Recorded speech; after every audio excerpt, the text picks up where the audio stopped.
Hi all, welcome to my channel true living by മിന്നു.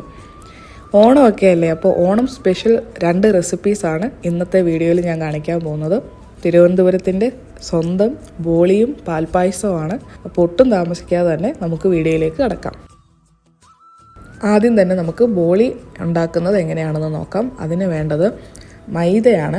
അപ്പം ഞാൻ 1.5 cup മൈദ എടുത്തിട്ടുണ്ട്. അപ്പം ഇതിന് പ്രത്യേകിച്ച് അളവൊന്നുമില്ല, നമ്മൾ സാധാരണ ചപ്പാത്തി കുഴയ്ക്കുന്ന പോലെ തന്നെയാണ്. അപ്പം കറക്റ്റ് അളവൊന്നും എടുത്ത് കുഴയ്ക്കണമെന്നില്ല. അപ്പം ഞാനൊരു 1.5 കപ്പോളം മൈദയാണ് എടുത്തിരിക്കുന്നത്. എന്നിട്ട് ഞാൻ കുറച്ച് ഉപ്പിട്ടിട്ടുണ്ട്. പിന്നെ കളറ് കിട്ടാൻ വേണ്ടിയിട്ട് കുറച്ച് മഞ്ഞൾപ്പൊടി ചേർത്തിട്ടുണ്ട്. ഒരു ചെറിയ സ്പൂണിൻ്റെ ഹാഫ് മഞ്ഞൾപ്പൊടി ചേർത്തിട്ടുണ്ട്. പിന്നെ നമ്മൾ വെള്ളം ഒഴിച്ച് സാധാരണ നമ്മൾ ചപ്പാത്തിക്കൊക്കെ കുഴയ്ക്കുന്ന പോലെ തന്നെ കുഴച്ചെടുക്കുക. അപ്പോൾ ചപ്പാത്തിക്കൊക്കെ കുഴയ്ക്കുന്ന പോലെ തന്നെയാണ്, കുറച്ചുകൂടെ ഒന്ന് സോഫ്റ്റ് ആയാലും നല്ലതായിരിക്കും. ഇങ്ങനെ ഞാൻ കുഴച്ചെടുക്കുവാണ്. തിരുവനന്തപുരമായിട്ട് എനിക്ക് നല്ല കണക്ഷനുണ്ട്. ഞാൻ എൻ്റെ ബിടെക് 4 വർഷം ചെയ്തത് തിരുവനന്തപുരത്താണ്.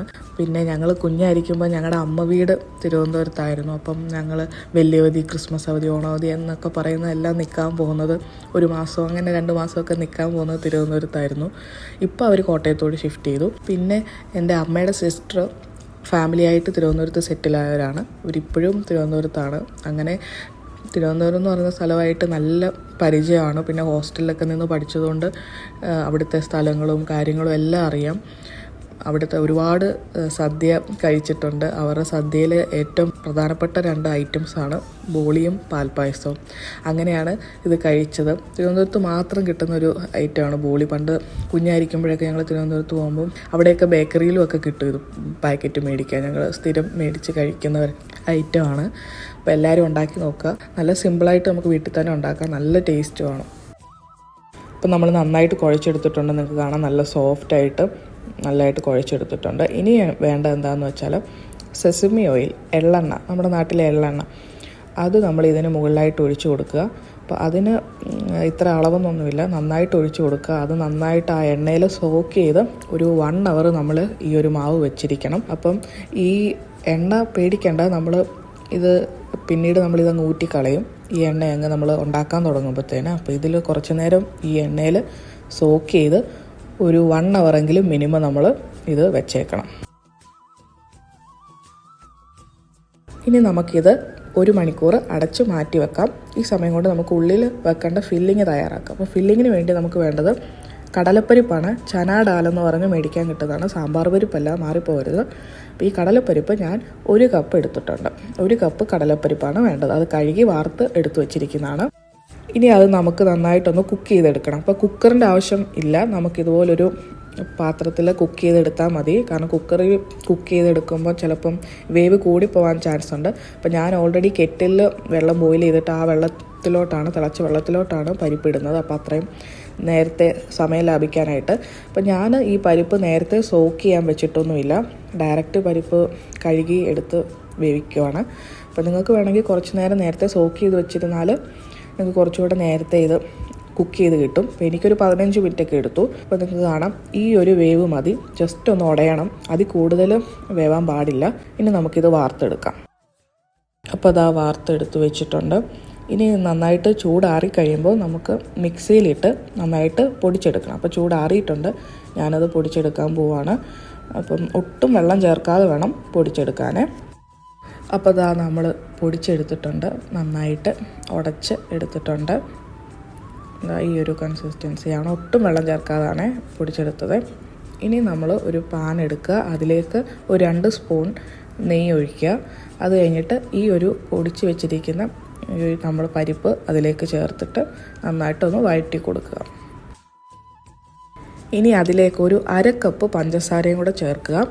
അപ്പോൾ പഞ്ചസാരയുടെ അളവൊക്കെ നിങ്ങളുടെ ഇഷ്ടത്തിനാണ്. അപ്പോൾ നമ്മൾ പായസം കൂട്ടി കഴിക്കാനായതുകൊണ്ട് 1/2 കപ്പിൻ്റെ ആവശ്യം മതി. 1/2 കപ്പാണെങ്കിലും മധുരമുണ്ട്. ഇനിയും പായസം അല്ലാതെ തന്നെ കഴിക്കാനാണെങ്കിൽ നിങ്ങൾക്ക് വേണമെങ്കിൽ കുറച്ചുകൂടെ മധുരം ആഡ് ചെയ്യാം. ഇനി നന്നായിട്ട് ആ പഞ്ചസാര അലിയുന്നവരെ നന്നായിട്ട് ഇളക്കി വഴറ്റിക്കൊണ്ടിരിക്കാം. അപ്പോൾ നമുക്കൊന്ന് കയ്യിലൊന്ന് ഉരുട്ടാൻ പാകവണ്ണം കിട്ടണം. ഉരുട്ടാൻ പാകവണ്ണം ആകുമ്പോഴത്തേനും നമുക്ക് ഓഫ് ചെയ്യാം. വേഗം തന്നെ ആവും, ആ പഞ്ചസാര അലിയുന്ന ആ ഒരു താമസം മാത്രമേ കാണുള്ളൂ. പിന്നെ ഞാനൊരു 1/2 ടീസ്പൂൺ പൊടിച്ച ഏലക്കാപ്പൊടി ചേർത്ത് കൊടുത്തിട്ടുണ്ടായിരുന്നു.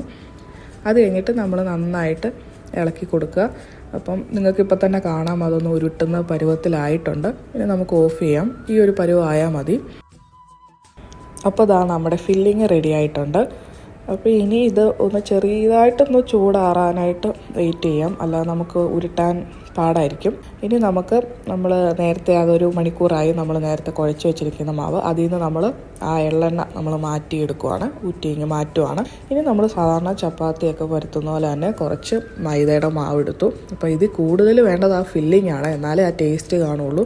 അപ്പോൾ ഈ എണ്ണ പിടിച്ചിരിക്കുന്നതുകൊണ്ട് തന്നെ നല്ല ഈസിയാണ്, നമുക്ക് കൈകൊണ്ട് തന്നെ നന്നായിട്ടത് പരത്തിയെടുക്കാം.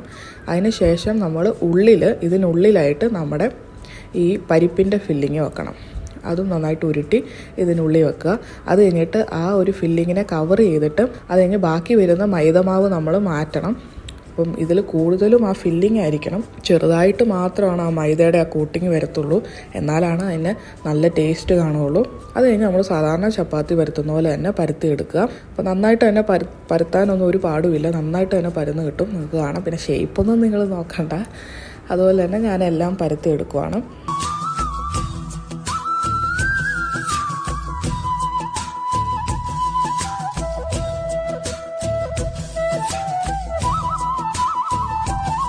പിന്നെ നിങ്ങൾക്ക് ഇത് ഉണ്ടാക്കി കഴിഞ്ഞ് ഈ ഫില്ലിങ് ബാക്കി വരുവാണെങ്കിൽ നിങ്ങൾക്ക് ഈ പരിപ്പിൻ്റെ ഫില്ലിങ് നിങ്ങൾക്ക് ഫ്രിഡ്ജിൽ വെച്ചിട്ട് പിറ്റേന്നാണെങ്കിലും നിങ്ങൾക്ക് ഇതുപോലെ മൈദമാവ് വീണ്ടും ഉണ്ടാക്കി നിങ്ങൾക്ക് ഇതുപോലെ ബോളി ഉണ്ടാക്കി എടുക്കാവുന്നതാണ്. ഇനി ഞാൻ എല്ലാം പരത്തിയെടുത്തു. ഒരു പാൻ വെച്ചിട്ട് നമ്മൾ സാധാരണ ചപ്പാത്തിയൊക്കെ ചുട്ടെടുക്കുന്ന പോലെ തന്നെ ചുട്ടെടുക്കുവാണ്. അപ്പോൾ ഞാൻ ഇച്ചിരി നെയ്യോടെ തടവുന്നുണ്ട്. അപ്പം ഈ ഫില്ലിങ് നിങ്ങൾ ബാക്കി വരുവാണെങ്കിൽ നിങ്ങൾക്ക് ഫ്രിഡ്ജ് വെക്കാം കേട്ടോ, ഇത് അഴുക്കാവത്തില്ല.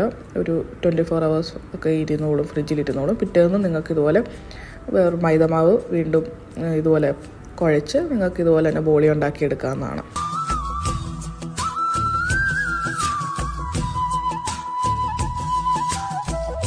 അങ്ങനെ ബോളിയെല്ലാം ഞാൻ ഉണ്ടാക്കിയെടുത്തു. ഇനി നമുക്ക് പാൽപ്പായസത്തിൻ്റെ റെസിപ്പി നോക്കാം. അപ്പോൾ പാൽപ്പായസം ഉണ്ടാക്കാനായിട്ട് ആകെ 3 ഇൻഗ്രീഡിയൻസ് മതി. ഒന്ന് വേണ്ടത് നമ്മുടെ പായസം അരി എന്നും പറഞ്ഞ് തന്നെ മേടിക്കാൻ കിട്ടും. പിന്നെ വേണ്ടത് 1 കപ്പ് പഞ്ചസാര. പിന്നെ വേണ്ടത് ഫുൾ ഫാറ്റ് മിൽക്ക് 1 ലിറ്റർ ഞാൻ എടുത്തിട്ടുണ്ട്. അപ്പോൾ അരി എടുത്തിരിക്കുന്നത് ഞാൻ 1/2 കപ്പാണ്.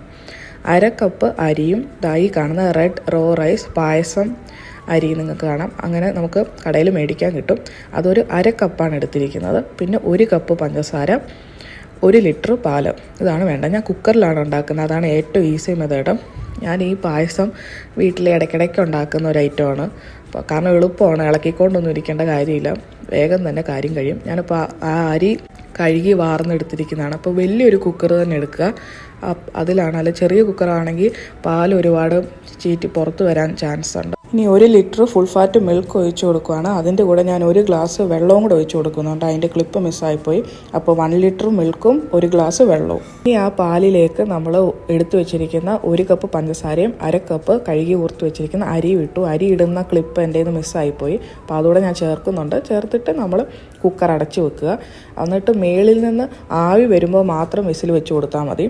അപ്പോൾ മേളിൽ നിന്ന് ആവി വരാൻ തുടങ്ങുമ്പോൾ ഞാൻ വിസിൽ വെച്ച് കൊടുക്കുന്നുണ്ട്. അപ്പോൾ പിന്നീട് വിസിൽ വെച്ച് കൊടുത്തതിന് ശേഷം നമ്മൾ ഏറ്റവും ചെറിയ ബേണറിലേക്ക് മാറ്റുക. ഏറ്റവും ചെറിയ ബേണറിലോട്ട് മാറ്റി ലോ ഫ്ലെയിമിൽ വെച്ചിട്ട് സിമ്മിൽ വെച്ചിട്ട് 20 മിനിറ്റ് അതങ്ങനെ വെച്ചേക്കുക. 20 മിനിറ്റ് കഴിഞ്ഞതിന് ശേഷം മാത്രം കുക്കർ ഓഫ് ചെയ്തിടുക. അപ്പോൾ കുക്കർ ഓഫ് ചെയ്തതിന് ശേഷം നിങ്ങൾക്ക് കാണാം, വലിയ കുക്കർ ആയതുകൊണ്ട് തന്നെ ഒരുപാട് പാലൊന്നും പുറത്തോട്ട് ചീറ്റുന്നൊന്നുമില്ല, കുറച്ചൊക്കെ പാൽ ചീറ്റുന്നുണ്ട്, അത്രയേ ഉള്ളൂ. അതിനിപ്പോൾ 20 മിനിറ്റ് ആയതിന് ശേഷം ഞാനത് ഓഫ് ചെയ്തിടുവാണ്. 20 മിനിറ്റ് ശേഷം ഓഫ് ചെയ്തിട്ടതിന് ശേഷം 1 മണിക്കൂർ വരെ നിങ്ങൾക്ക് വെക്കാം. 1 മണിക്കൂർ അതിനപ്പുറവും വെക്കാം. ഞാൻ 1 മണിക്കൂർ 1.25 മണിക്കൂറോളം വെച്ചിട്ടുണ്ട്. അത് കഴിഞ്ഞിട്ട് നിങ്ങൾക്ക് ഓപ്പൺ ചെയ്യാം. അപ്പോൾ ഓപ്പൺ ചെയ്യുമ്പോൾ നിങ്ങൾക്ക് കാണാം നല്ല ടോഫിയുടെ കളറിൽ, നല്ല പിങ്ക് കളറിൽ പാൽപ്പായസം റെഡി ആയിട്ടുണ്ട്. ഇനിയും നിങ്ങൾക്ക് വേണമെങ്കിൽ കുറച്ചുകൂടെ ലൂസായിട്ട് വേണമെങ്കിൽ കുറച്ചുകൂടെ പാല് ചേർത്ത് നീട്ടാം. ഞാനിപ്പോൾ അങ്ങനെയൊന്നും ചെയ്യുന്നില്ല. പിന്നെ ഞാൻ കുറച്ച് നെയ്യ് ഇടുന്നുണ്ട് കേട്ടോ, അത് ഓപ്ഷണലാണ്. ശരിക്കുള്ള പാൽപ്പായസത്തിൽ നെയ്യ് ഇടാറില്ല. ഇപ്പം 1 മണിക്കൂറൊക്കെ കഴിഞ്ഞുകൊണ്ട് തന്നെ ചൂട് കുറച്ച് കുറഞ്ഞിട്ടുണ്ട്, അതുകൊണ്ട് ഞാൻ ഇച്ചിരി ഒന്ന് ചൂടാക്കി ചെറുതായിട്ട്. ഇനി നമുക്ക് സെർവ് ചെയ്യാം. അപ്പം നമ്മുടെ പാൽപ്പായസം റെഡി ആയിട്ടുണ്ട്, അല്ല പിങ്ക് കളറിലെ പാൽപ്പായസവും ബോളിയും റെഡി ആയിട്ടുണ്ട്.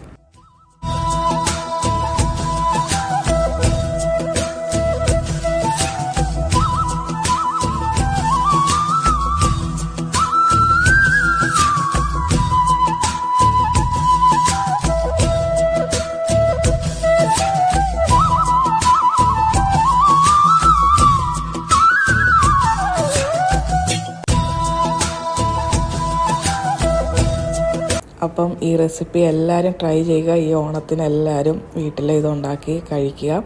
അപ്പോൾ ഇത് കഴിക്കേണ്ട രീതി എങ്ങനെയാണെന്ന് വെച്ചാൽ ബോളിയിലേക്ക് കുറച്ച് പായസം ഒഴിച്ച് രണ്ടും കൂടി ഒരുമിച്ച് വേണം കഴിക്കാൻ. അപ്പോഴാണ് ഇതിൻ്റെ കറക്റ്റ് ടേസ്റ്റ് അറിയത്തുള്ളൂ.